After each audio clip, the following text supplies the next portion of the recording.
اگر ولیوں کی شان سننی ہے تو پھر کسی ادب والے سے سنیں، یا داتا کی شان سننی ہے تو پھر ولیوں کے ولی سے سنیں، غوثوں کے غوث سے سنیں۔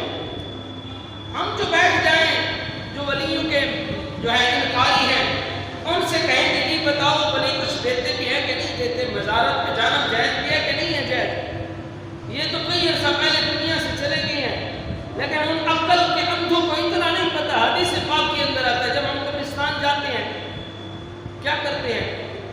سلام کرتے ہیں، وہ تو دنیا سے چلے گئے ہیں، سلام کرتے ہیں نا، یہ کن کا فرمان ہے؟ میرے آقا صلی اللہ علیہ وسلم کا۔ حضور نے فرمایا جب تم قبرستان جایا کرو نا سلام کیا کرو، سلام کا جواب دیتے ہیں اور جواب بھی دیتے ہیں، پہچانتے بھی ہیں آنے والا کون ہے۔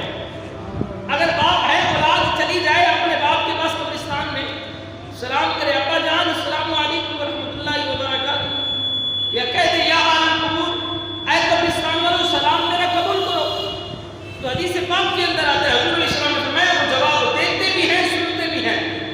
اب عقل کے اندھوں عام قبرستان میں سونے والا شخص جواب دے سکتا ہے جنہوں نے اللہ کو راضی کیا،